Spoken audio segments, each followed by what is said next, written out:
Good morning and welcome, STGIF. Thank God it's Friday. Thank you for waking up with us every day on ABS Good Morning Anambra show. We're grateful to have you around. My name is Nonya Nwokoye. I do hope you had a wonderful night rest. Thank God, and thank you for always joining us on this platform. We are going to begin with the press review.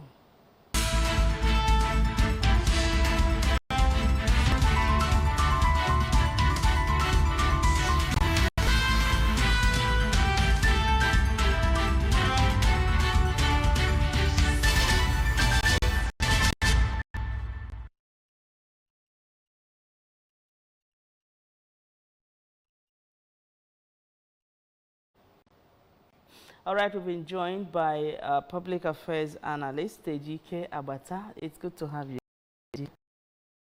Glad to be here. All right, we have so many papers to look at, and of course, stories coming from ABS website. And we begin with that from ABS website. Women Affairs Minister Kennedy Ohanenye distributes FG's rice to Anambra women. Anambra local government law is pro-people. Obiobolo speaking. Integrated Measles Vaccination Campaign, ASPHTDA, engagement town meeting in Oka. Treasury single account, FG issues a guidelines for exclusion of research grants of universities, research institutions. Educate Enugu Agede Committee, hand over remodeled laboratory complex to Community Secondary School, Enugu Agede. Hardship. PFN declares 21-day fasting and prayer. Yeah. Did you get a lot of stories from the website? Yes. I'll start with on the PFN and call for a declaration of 21 days fasting and prayer. It doesn't seem to make sense to me because ordinarily, and Nigeria is a nation of prayers. We have been declared as the third most prayerful nation. So every street of Nigeria, you must find a church or a mosque. And so PFN asking Nigerians, prayer will not solve our problems. We need to solve our problems ourselves.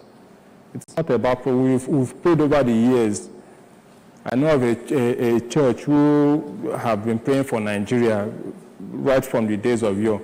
Until date, what has happened? So prayer may have played this role. It's time for us to stand up and do what we have to do to rescue our nation. As for PFN, I think they should stand. You don't tell somebody who is so you don't tell somebody who is hungry to pray. In my church, I say that I'm not going to jail. Yes, when you go to jail, only eligible for jail. So you have to be eligible for. So the church should even come in at this time to begin to help her members, and not just her members, the society at large. Let's what the church has to do. Let's see the contribution of the church. Even as it is now, more or less, we are fasting. How many families or how many persons can afford 3 square meals a day? Even 2. And you are still asking people to add them fasting to eat. It doesn't make sense. Okay. Okay, we have other stories from that platform. Women Affairs Minister, distributing rice to Anambra women. Not just rice. I had she also distributed a gas cylinder, and probably there may be cooking gas inside. Yes, most times we only see these things on the media. When it is announced that such will be distributed, nobody knows. In the course of distribution, nobody knows. After it has been done, then we see it on the media. I don't know how many persons, I don't know how they were able to collate the persons who benefited from that largesse. And on the other side, this seems to be a government of rice. Fuel, there's an increment in fuel price, you distribute rice. There's flooding somewhere, you distribute rice. there's outbreak epidemic, you distribute rice. I lose the wine and rice. It's not making sense. They should begin to think of something else. You don't go about distributing rice here and there. All right, let's roll. Let's see the first paper for review.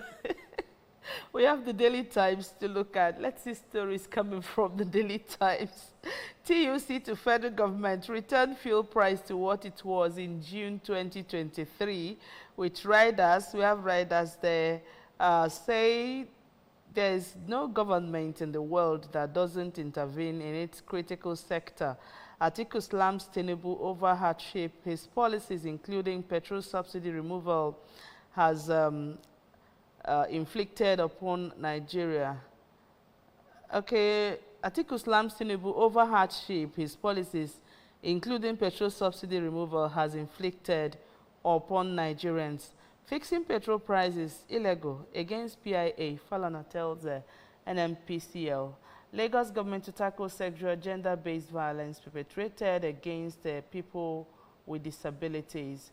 Pray for leaders even in spite of bad situation. Sultan cancels Nigerians. Fuel price hike. Nasima warns of economic fallout, industry closures. Performance management system will enhance service delivery, national growth coming from the federal government. Strike. Health workers issue 15-day ultimatum to the federal government. Say ultimatum necessitated by non-response of FG to plight of members. Lagos government, okay, we've seen that before now. Okay. Ejika, I don't know how you will see this one again. Sultan asking Nigerians to pray for leaders. Actually, there was a day I was just thinking, you know, sometimes you become emotional about certain things and you begin to remember what the scripture says, pray for leaders. But in the situation of Nigeria, you know, I don't know how many people will remember to pray for our leaders with the current situation on ground. Like I said, we've always been praying for Nigeria. It didn't start today. Even as an Anglican, our book of prayer has there's a dedicated portion where you pray, even right from when Nigeria was still under colonization. That portion still remains till date. We're praying for our leaders, we've been praying for the country, but what has happened? So which clearly shows us it's not about prayer. The Sultan is asking Nigerians to pray for leaders. The Sultan colleagues with the leaders. He has access to them. He should be able to tell them the truth, not asking us to pray for them. Sultan should be able to tell the leaders, this is what Nigerians are going through. Your policies are not inflicting badly on the people. These are the things the people expect you to do. Instead of telling Nigerians, we've been praying, they don't need to tell us to pray. We've been praying for Nigeria, we've been praying for our leaders. But clearly, prayer is not the answer to our problem. The only answer. It's not the only answer. But we've done every prayer we need to pray. As far as I'm concerned, even the prayer that we will need to pray for we've done that for the next 10 years. What we need now is to stand up and take back our country. Things are getting out of hand. We don't have to wait our rulers, because I don't see them as leaders. Our rulers they shouldn't wait for people to troop out to the streets.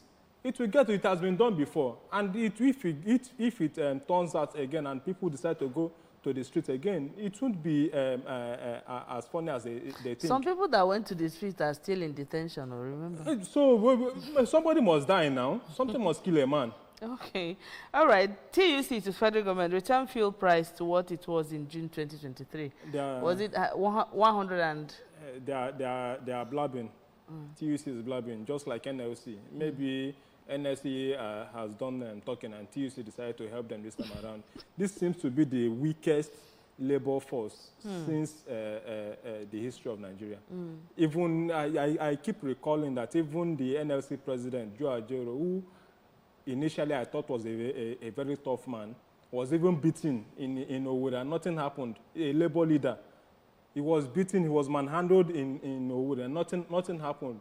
And he has been going to the president and asking for, each time there's an increment in price of fuel, nothing happens. we've been hearing of subsidy removal. As far as I'm concerned, what we are experiencing is increment in the price of fuel.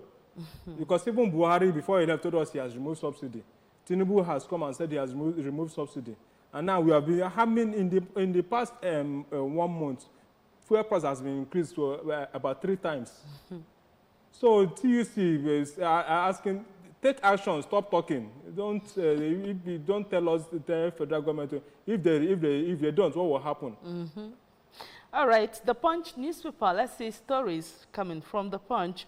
A petrol price hike, Ipman tackles NNPCL, threatens to stop operations.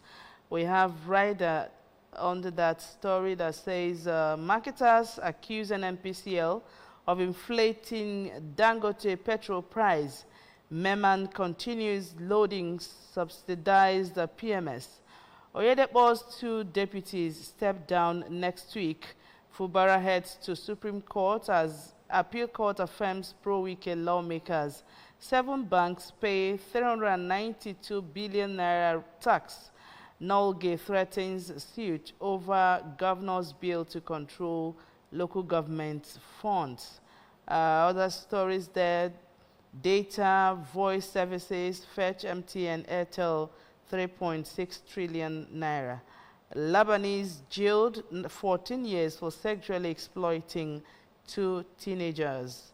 Why military hasn't gone after Asare Dokubo Defense Headquarters speaking. All right, a lot of stories in front of the Punch. We look at the Nolge threatening suit over governor's bill to control local government funds. You know, yesterday it was in the national dailies that the Senate is actually asking them not to intervene with the funds allocated to local government. You know, state governors seems to, it seems as if they can't do anything without that local government funds. I begin to ask why. And, you know, perhaps because they've always had access to it, and it forms a large chunk of the funds with which they work, as it were. So they find it difficult to let go. But the Supreme Court has given its judgment. Right. The local government is the nearest government to the people, and they should be independent in every sense of it. Just like the state is under federal government, the states should also allow local governments to thrive. Allow so that we will know who to hold responsible when things are not done properly, especially things that have to do with local government.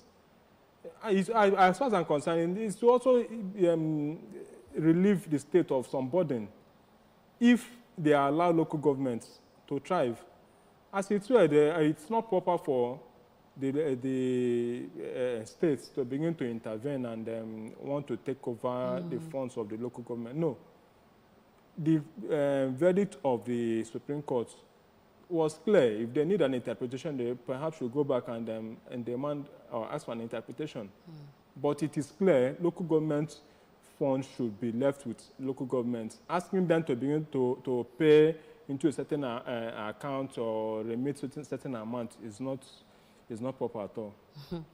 All right, and somebody actually was saying yesterday that instead of controlling, instead of that, what you have just said, that they should, the governor should set up people to monitor how they manage the funds or something like that. That is the best thing. That is the best thing that should be done. Even though the federal government does not monitor how states spend their funds, but it's more acceptable if the state decide to monitor how local government. Yes, it makes sense.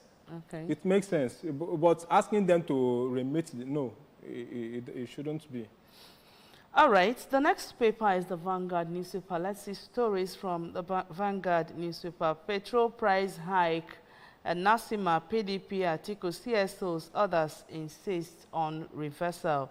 I wonder, reversal to which price? Is it what it used to say? That's what I'm saying now. Okay. Now, my husband, not cause of current hardship. Remi Tinubu is trying to defend the husband here. Okay, it's not, it's not wrong to defend your husband anyway. Deny allocation to local governments where selections were done. Senate tells federal government. Kidnap, police rescue 6 sports journalists. Name same linkage of all phone numbers completed. NCC, are they sure? How sure are they? Do we have data in Nigeria to be able to ascertain that? Now, save judiciary from collapse needs total overhauling. Clark writes CJN. Death penalty, 3,650 inmates on death row nationwide. ASF. Rivers Assembly crisis. Appeal court affirms Amewule as speaker. AFCON 2025 Q. Don't undermine Libya. And that's just about it in front of the Vanguard. All right. What's your take on some of the stories? First, I will thank God for the abducted journalists. Okay, that were released. Yes, we are en route to Akwa Ibom to cover the Super Eagles match. You can imagine the harrowing experience. You leave your base, going for work, not knowing what lies ahead of you, and all of a sudden you are taken at gunpoint. But thank God for the swift action of the Nigeria police who rescued them. I understand that one person is still in detention, and I hope they are able to also release that person. These are the hazards of the job. This is what journalists go through to bring the news to the people. Yes, and funnily enough, journalists are not given the needed attention. Of all these persons who were kidnapped, I can bet that none of them are under any insurance. So if anything had happened to them, it would be farewell, just like that. Okay. So I hope their organizations and federal government should also give journalists their right of place in the society. They are doing a Herculean task. Okay. Can we look at the story of Remi Tinubu saying my husband is not the cause of current hardship? Yes, in addition to that, she also said we should give her husband 2 years for things to begin to turn around. It's your husband is not the cause of a hardship. Let's assume, but your husband said he would ameliorate the problem. But it's glaring and even obvious to the blind that your husband has increased the pains of Nigeria. Even he may not be the cause, but he has increased the pains that Nigerians are going through. I mean, you can barely afford anything today. You can barely afford anything. How many organizations have increased the salaries of their workers, going by the astronomical increase in the prices of goods and services today? So telling us, and she even donated 1 billion naira to OAU. No, she has been in the habit of throwing money around outside of the country in this present situation, in this present condition. Donated 1 billion naira to AAU, and now you are telling us your husband is not. Your husband may not be the problem, but he has added to the problems that Nigerians are facing. Okay, let's run. The next is The Nation newspaper. Let's see stories from The Nation newspaper. Court. Fubara must take budget 2024 to Amewule-led House. Court of Appeal dismisses governor's case. Rivers heads for Supreme Court.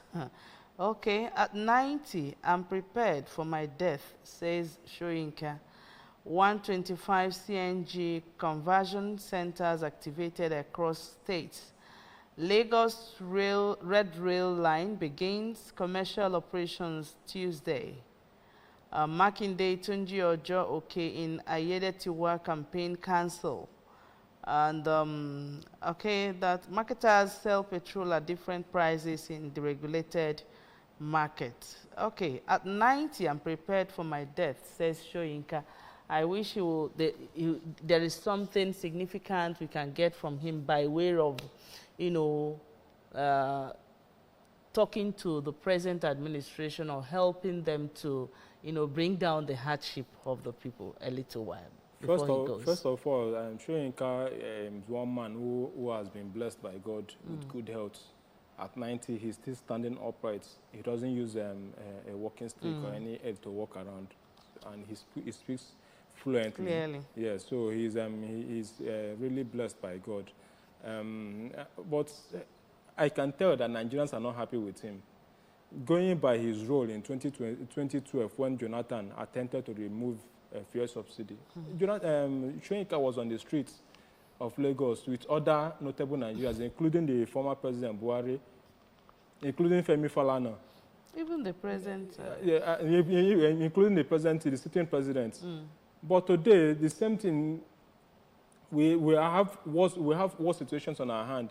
And Shoyinka is not, we are not, yes, you are old, we are not even asking you to come to the streets, but actually speak out. Let people know, let Nigerians or let the people know that what you stood for 13 years ago or 14 years ago, that you still stand by it. After all, we have worse situations on our hands today compared to what happened in 2012. But Shoyinka has been very silent. He even told us of how close he was to, or he is to Tinubu, and how the wife helped him and all of that. So people are beginning to wonder, is it that you are beginning to, is it that you have a preference for this president because of the relationship you have with him, despite what is befalling Nigerians? Yes. So it doesn't make sense. We have, at 90, we expect him to be a statesman and speak out. Even there are others who are also speaking out. The likes of Obasanjo is speaking out, Clark is speaking out. We expect him to also speak. Okay, we expect him to speak. And of course, I don't know whether the leaders still heed to the advice of the elders, because even Clark has been speaking. Even, what's the name of this Yoruba man? He's been speaking too. And so many other elders have been speaking. I wonder what actually is going on. Everybody seems to have a mind of their own. All right. Let's hope that things work out fine for Nigerians sooner than we think. The Guardian newspaper is next in our lineup. Let's see where anti-graft ego turns. Okay, war against corruption, where anti-graft ego turns a blind eye to sacred cows.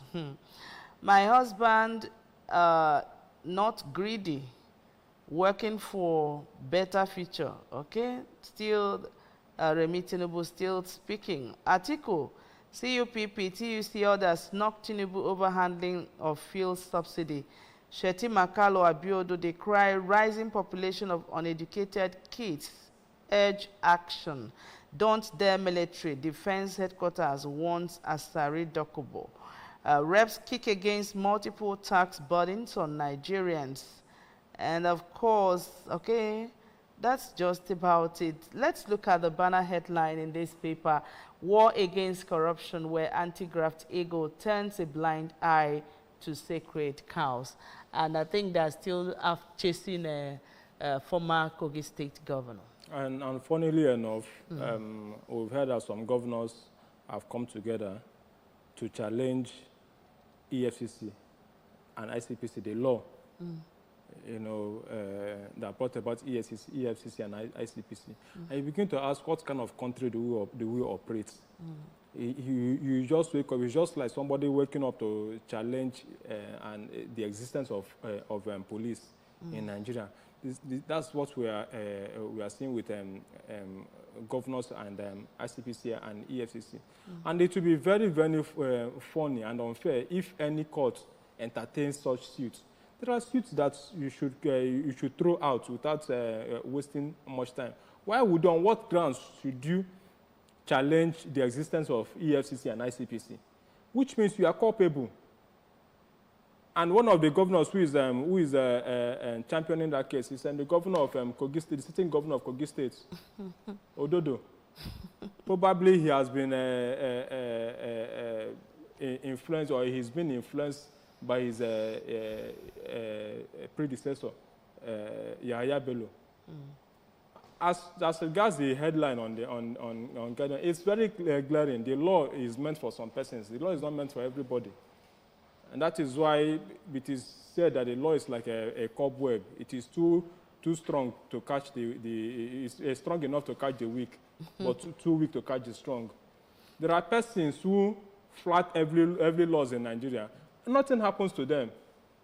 But let the common man do something that is not as much as what those who are in the corridors of power do. Then the law will come after them. Imagine Asari Dokubo challenging the military.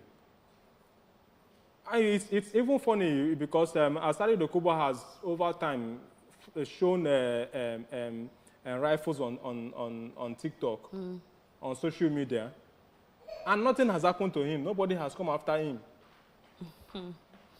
Okay, they're just warning him. That's what I saw here. They said, don't dare military. Defense headquarters wants It's even belittling for them to reply him. It's belittling for them to reply him. All right, the Daily Trust newspaper is next in a lineup. Ipman tackles NNPCL over new petrol price. Trader says oil firm bought products for 899 naira but sells at over 1,000 naira per liter. It will come down. Trading arm of National Oil Company. Streets deserted as workers, students trek. Atiku knocks Tinubu. Amechi calls for protest. TUC seeks reversal of hike. Borno confirms escape of 6 repentant insurgents. Bandits appoint deposed village heads in my communities. Sokoto LG chair. Plateau, local government poll turns violent as protesters burn motorcycles. Out of school children threat to national security. That's coming from the Vice President, Shetima. And we also have soldier stabs police inspector to death in Lagos. NFIU raises concerns over inflow of weapons from Libya. Appeal court upholds pro-Wike lawmaker as Rivers Speaker voids budget. All right, quickly. Which of the stories are we looking at? Because when you were speaking earlier about what kind of a country we run here, you can see from Daily Trust some of the stories that tells us the kind of country we are in. Yes, the case of repentant Boko Haram members who escaped, we heard there were 13 of them. And I thought they said they left with some rifles too. We heard there were 13. We heard they left with motorcycles and government-owned rifles. But the government of Borno State have come to debunk the statement, saying only 6 persons left and escaped. And besides that, they have over 20,000 of them in their data. So 6 of them escaping is not something that people should be worried about, that they are after these 6 persons. Nobody knows what to believe, but I think they were let off their guard for such persons who have escaped. Imagine what the kind of threat there will be now if they go back to reunite with their friends and begin to disseminate information of what is happening. Because where they have a camp where they are kept and they are being rehabilitated. So this person can just go and then begin to leak information and begin to say what's happening there, and then before you know it, you hear of attack and more persons would have escaped. As regards the Vice President saying out of school children, this is something Nigerians have been crying over the years. And nothing seems to be done. Thank God for Jonathan, who established migrant schools in his time. The question is, how many of those schools are functioning today? And despite whether we like it or not, this is not being sentimental. It's very glaring that most of the number of out-of-school children are up north. What are the leaders in the north doing? Okay, now, you know, yesterday was World Mental Health Day, and you know, so many things around that mental health, with the issue of hardship that Nigerians are facing. Now, this story of a soldier stabbing a police inspector to death in Lagos, because I was like, Nigerians don't go to hospitals ordinarily, and not to talk of going for mental health check. I don't know the situation of things in this country, whether it's really pushing people into doing some things that you don't really think should be done in the first place. The Nigerian army, this is not the first. Sometime in July, a friend, one of my in-laws, a brother to one of my in-laws, was stabbed by an army man in Abia State to death, of course, a mechanic. The army man stabbed him to death.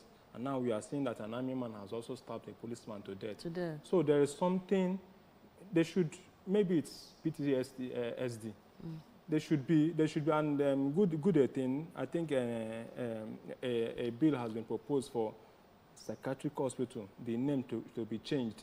Because the moment you tell somebody or you see somebody going into a hospital, because it's a the person is mad. It's mad.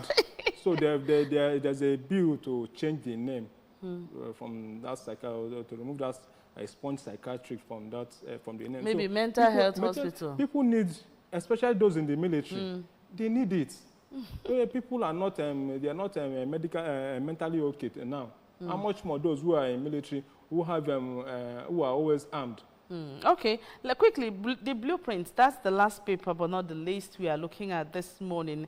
The blueprint newspaper, Defense Headquarters, there's Asare Dakubo, come and witness military might at battlefield. With riders there, dismisses ex-militant threat to down troops helicopters. 165 terrorists killed, 238 others arrested in 1 week. Buba speaking. Brigadier General Sadiq faces court-martial over palliatives. Okay.